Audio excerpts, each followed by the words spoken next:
Saudara, Bapak Ibu Guru, Bapak Ibu orang tua wali, serta para peserta didik yang berbahagia, selamat pagi berkah dalam. Selamat bertemu kembali dalam renungan kita di bulan Kitab Suci, dan hari ini memasuki hari yang ke-25. Sebelum kita mendengarkan sabda Tuhan, mari kita awali dengan tanda kemenangan Kristus dalam nama Bapa, Putra, dan Roh Kudus. Amin. Pada kesempatan ini bacaan diambil dari Kisah Para Rasul bab 2 ayat 37 sampai dengan 47. Ketika mereka mendengar hal itu, hati mereka sangat terharu. Lalu mereka bertanya kepada Petrus dan rasul-rasul lain, "Apakah yang harus kami perbuat, saudara-saudara?"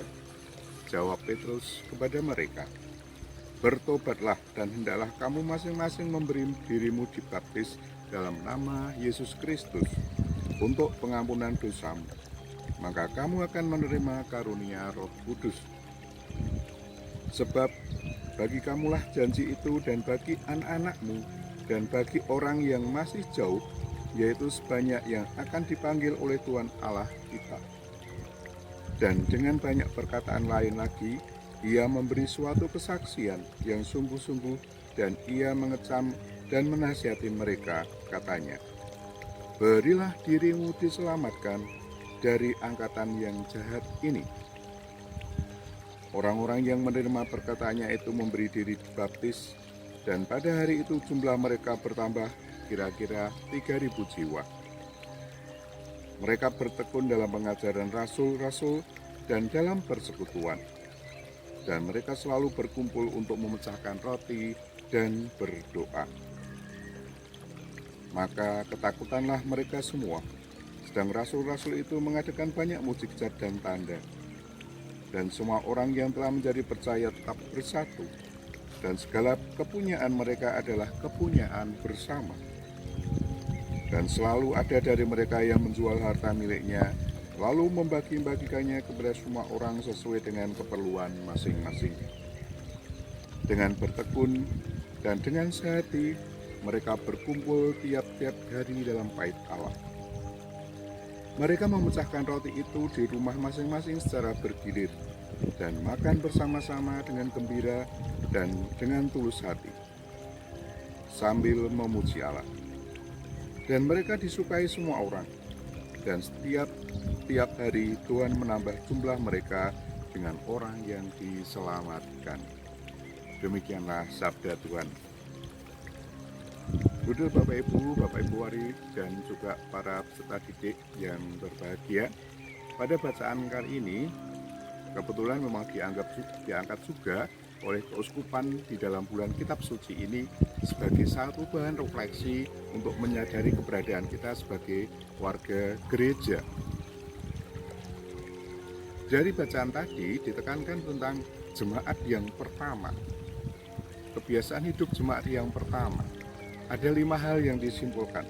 Yang pertama adalah bertekun dalam pengajaran para rasul. Nah, bertekun dalam pengajaran ini tentunya dilandasi dengan kebiasaan atau tradisi kita membaca kitab suci. Yang kedua, hidup dalam persekutuan. Sebagai orang-orang yang percaya pada Kristus, menjadi sebuah keluarga dan hidup bersama-sama dalam persekutuan. Inilah yang seringkali ditekankan dalam gereja, bagaimana kita bersekutu satu dengan yang lain untuk membangun, meningkatkan kepercayaan kita pada Kristus sendiri. Memecahkan roti, ini adalah sebagai simbol tentang bagaimana gereja menghayati karya penyelamatan Kristus sendiri. Menjadikan milik bersama, gereja selalu menekankan bagaimana kita kemudian berbagi bersama. Option for the poor, dengan pertimbangan bahwa karya keselamatan yang kita miliki harus kita bagi-bagikan kepada sesama kita. Dan yang terakhir adalah bagaimana kita sebagai warga gereja hidup dalam sukacita. Sukacita bukan karena saya yang suka, tetapi sukacita yang memang benar-benar datang dari Allah.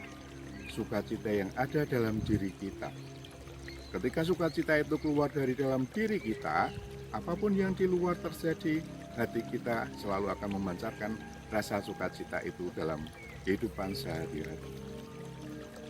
Itulah 5 hal yang ditekankan dari gereja untuk menghayati tentang bacaan Kisah Para Rasul ini, tentang kehidupan jemaat yang harusnya tetap dipertahankan dalam kehidupan dunia modern saat ini. Bagi saya pribadi, ketika membaca bacaan ini, teringat akan perjalanan sosok Petrus. Rasul Petrus kita ketahui adalah sosok yang sangat-sangat luar biasa dan fenomenal. Yang pertama, kita tahu Petrus dikenal sebagai orang yang banyak pengetahuan. Maka dia selalu dekat dengan Yesus dan selalu menjawab pertanyaan Yesus. Yang kedua, Petrus memiliki rasa penasaran yang sangat tinggi. Kita masih ingat kisah ketika Yesus berjalan di atas air. Maka Petrus pun kemudian mencoba untuk ikut berjalan di atas air. Meskipun waktu itu bersama dengan Yesus, sikap penasaran Petrus tidak dilandasi oleh sikap percaya yang tulus. Akhirnya Petrus pun tenggelam. Pada saat menjelang sengsara Yesus, kita tahu betapa heroiknya seorang Petrus. Dia mengunduskan pedang pada orang yang akan menangkap Yesus. Tetapi ketika dia ditanya, "Bukankah kamu murid Yesus?" 3 kali Petrus menyangkal Yesus. Dan ini tidak kita jumpai di dalam bacaan Kisah Para Rasul sekarang ini, di mana Petrus dan para rasul berani memberikan kesaksian, berani memberikan jawaban yang benar tentang apa yang dilakukan, yang harus dilakukan oleh umat manusia. Inilah satu hal yang harus kita yakini sebagai kaum beriman, sebagai persekutuan kaum beriman, sebagai warga gereja. Sudah selayaknya kita mengandalkan Tuhan di dalam setiap aktivitas kita. Sama seperti para rasul, meskipun ditinggalkan oleh Yesus secara fisik, tetapi kehadirannya dirasakan sungguh-sungguh melalui Roh Kudus dan akhirnya berani memberi kesaksian yang luar biasa. Inilah permenungan singkat kita pada hari ini, dan semoga apa yang kita renungkan dapat kita jalani dengan baik untuk kehidupan kita bersama-sama. Kita akhiri dengan doa singkat. Kita ambil sikap hening sesaat. Tuhan, terima kasih Engkau telah membukakan kami situasi yang baru, dan ajarilah kami untuk selalu tekun dalam persekutuan gereja-Mu.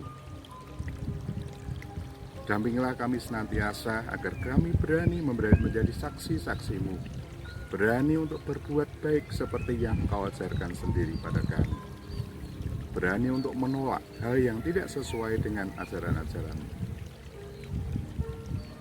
Tuhan, jangan lupakan kami dalam setiap aktivitas kami hari ini dan hari-hari yang akan datang.